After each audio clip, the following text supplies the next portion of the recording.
Assalamualaikum warahmatullahi wabarakatuh. Perkenalkan, nama saya Dilema Aryani. Saya di sini bertugas sebagai moderator kelompok 5 Sistem Informasi Manajemen. Dan tentunya saya di sini tidak sendiri, tapi bersama keempat rekan teman saya, yaitu ada Sri Widiawati, Tati Yulianti, Reki Ahmad, dan juga Muhammad Hasan Taufik.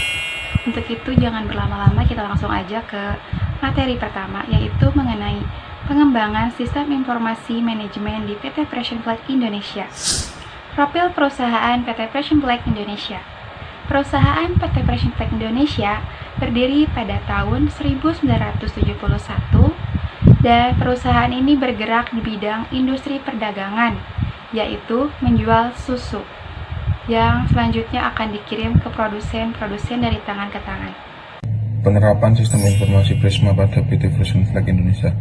PT Fresh'n Flag Indonesia pada awal sejarah menggunakan sistem performance Prism.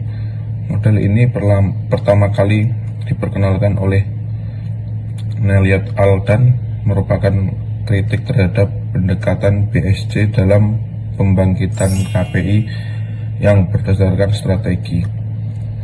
Prism yang berarti Prisma adalah sebuah bangun ruang yang terdiri dari 2 segitiga dan 3 persegi panjang. Selama ini PT Fresh'n Flag Indonesia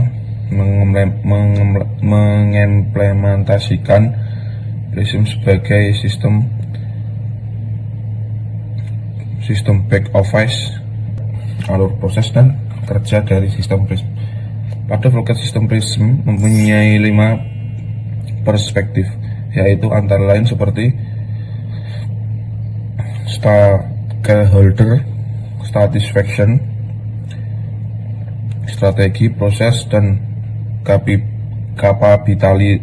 capabilities, dan juga stakeholder contribution. Selanjutnya dilakukan penentuan indikator kinerja, perancangan rank score, dan penetapan target untuk tiap ke performance indikator atau KPI. Dan pengukuran kinerja tahap Rasul adalah perancangan performance dashboard untuk menampilkan laporan KPI perusahaan dalam format presentasi visual agar lebih mudah dipahami. Kelebihan dan kelemahan pada sistem Prism. Kelebihan pada sistem Prism. Kelebihan pada sistem Prism yaitu seperti dapat mengklasifikasikan atau memudahkan data. Kategorinya berdasarkan nilai maksimal dari tiap kemungkinan nilai barang atau jasa.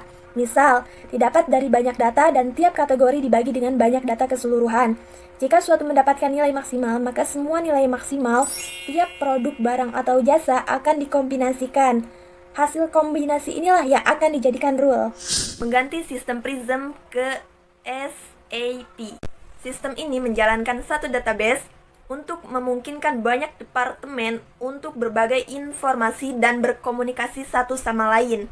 Penerapan sistem ISGN di PT FFI ini dengan penerapan ERP. Tujuannya untuk mendapatkan beberapa keuntungan pada saat yang bersamaan. Pengembangan sistem Supply Chain Management SCM. Supply Chain Management SCM adalah proses untuk mengintegrasi, mengkoordinasi, dan mengontrol pergerakan bahan baku menjadi produk jadi dan mengirimkannya kepada konsumen secara efektif dan efisien untuk mendapatkan keuntungan. Saya membacakan penerapan sistem SDM didukung oleh teknologi dan internet yang semakin berkembang pesat sehingga dapat minimalisirkan penularan serta maksimal keuntungan yang diperoleh perusahaan. Selain itu, fungsinya untuk memastikan bahwa produk tersebut sudah berada di tangan konsumen tepat waktu. Flowchart, proses, dan cara kerja dari sistem SCM. Pada data arus material bahan baku tersebut melibatkan pergerakan produk barang mentah dari supplier ke konsumen dan dari konsumen yang dikembalikan atau return produk, layanan, daur ulang, juga pembuangan. Proses selanjutnya adalah arus informasi, di mana arus ini berisi tentang prediksi permintaan yang akan dilakukan konsumen, informasi perpindahan barang, dan juga update status barang. Apakah barang sudah terkirim atau belum. Maka dari itu, dengan adanya sistem flowchart ini dapat membantu dalam melakukan pengecekan barang PT Frisian Flag Indonesia ke tangan konsumen. Kelebihan dari sistem SCM antara lain, memuaskan pelanggan, meningkatkan pendapatan, menurunkan biaya, memanfaatkan aset perusahaan dengan maksimal, meningkatkan keuntungan, perusahaan menjadi semakin besar, mengurangi inventory barang sehingga biaya dapat lebih ditekan, menjamin kelancaran penyediaan barang sampai konsumen terakhir, menjamin kualitas, adanya proses serta keamanan dalam pengirimannya. Kekurangan dari sistem SCM antara lain, memerlukan biaya maintenance yang besar, melibatkan banyak pihak dengan kepentingan yang berbeda-beda, perbedaan bahasa, zona waktu dan budaya dalam perusahaan, ketidakpastian permintaan konsumen, dan ketidakpastian pasokan harga dan kualitas bahan baku. Dan kesimpulannya yaitu,